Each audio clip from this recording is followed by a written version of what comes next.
10 साल बाद जम्मू कश्मीर में हुए विधानसभा चुनाव में कम से कम 30 प्रत्याशी ऐसे थे जो या तो इतिहास में आतंकी रह चुके हैं या फिर उनकी जुबान अलगाववाद की रही है।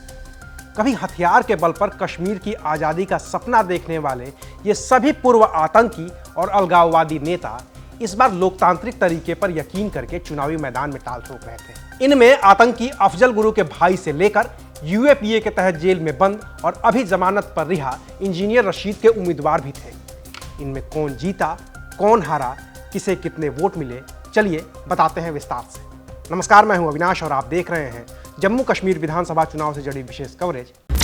आतंकवाद से जुड़े प्रत्याशियों में सबसे बड़ा नाम है एजाज अहमद गुरु का, जो संसद भवन पर हमला करने वाले आतंकी अफजल गुरु का भाई है। एजाज अहमद का भाई तो आतंकी था जिसे अदालत के फैसले के बाद फांसी दे दी गई, लेकिन एजाज अहमद गुरु ने लोकतंत्र का रास्ता चुना और चुनाव में उतरे। हालांकि अफजल गुरु का भाई होने की वजह से घाटी ने उन्हें पूरी तरह से खारिज कर दिया। एजाज अहमद गुरु जिस सोपोर विधानसभा सीट से चुनाव लड़े थे, वहां उनसे ज्यादा वोट तो नोटा को मिल गए। एजाज अहमद गुरु को सोपोर में महज 129 वोट मिले, जबकि नोटा को इस सीट से 341 वोट मिले हैं। सोपोर विधानसभा सीट पर जीत दर्ज की है नेशनल कॉन्फ्रेंस के नेता इरशाद रसूल कर ने। वहीं गठबंधन के बावजूद इस सीट पर कांग्रेस ने भी अपने उम्मीदवार उतार दिया था, जिन्हें महज 5167 वोट ही मिले। बाकी तो इस पूरे चुनाव में बारामूला से सांसद इंजीनियर रशीद ने भी अपने कुल 44 उम्मीदवार उतार दिए थे। इंजीनियर रशीद ने लोकसभा के चुनाव में नेशनल कॉन्फ्रेंस के राष्ट्रीय उपाध्यक्ष और जम्मू कश्मीर के पूर्व मुख्यमंत्री रह चुके उमर अब्दुल्ला को मात दे दी थी। तो सबकी निगाहें विधानसभा चुनाव में भी इंजीनियर रशीद और उनके प्रत्याशियों पर थी, क्योंकि इंजीनियर रशीद जमानत पर बाहर थे। लेकिन पूरे चुनाव में इंजीनियर रशीद के भाई खुर्शीद अहमद शेख के अलावा और कोई भी प्रत्याशी जीत दर्ज नहीं कर पाया। इंजीनियर रशीद के भाई खुर्शीद अहमद भी उसी लंगेट विधानसभा सीट से चुनाव लड़े थे, जहां से पहले इंजीनियर रशीद 2 बार खुद विधायक हो रह चुके हैं। बाकी के उम्मीदवारों में इंजीनियर रशीद की पार्टी के प्रवक्ता फिरदौस बाबा और रशीद इंजीनियर के सबसे करीबियों में शुमार कारोबारी शेख आशिक हुसैन भी थे, जो अपनी जमानत तक नहीं बचा पाए हैं। चुनाव में जमाते इस्लामी ने भी अपने 4 उम्मीदवार उतारे थे और 4 दूसरे निर्दलियों को अपना समर्थन दे दिया था। लेकिन कुलगाम से उम्मीदवार शायर अहमद रेशी के अलावा और कोई भी जमाते इस्लामी या उस पार्टी का समर्थक उम्मीदवार अपनी जमानत भी नहीं बचा पाया है।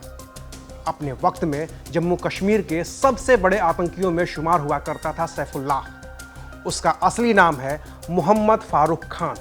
वो जम्मू कश्मीर लिबरेशन फ्रंट यानी कि JKLF का कमांडर हुआ करता था। लेकिन इस चुनाव में उसने समाजवादी पार्टी के टिकट पर हब्बा कदल से चुनाव लड़ा।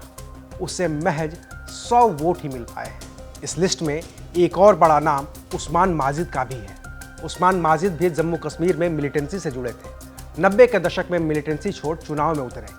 बांदीपोरा से 2 बार के विधायक भी बने, लेकिन इस बार बांदीपोरा से कांग्रेस के निजामुद्दीन भट्ट ने जीत दर्ज की है।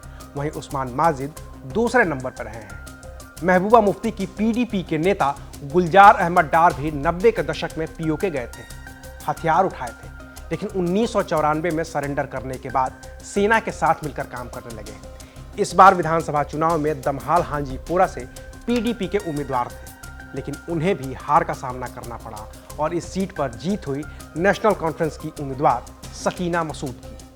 यानी कि अगर इंजीनियर रशीद के भाई खुर्शीद अहमद को छोड़ दिया जाए तो बाकी किसी भी पुराने आतंकवादी या अलगाववादी नेता को घाटी में समर्थन नहीं मिला है और सब के सब जनता की ओर से एक सिरे से खारिज कर दिए गए हैं, जिसे लोकतंत्र के एक अच्छे संकेत के तौर पर देखा जा सकता है। शुक्रिया, आप देख रहे थे अनकट।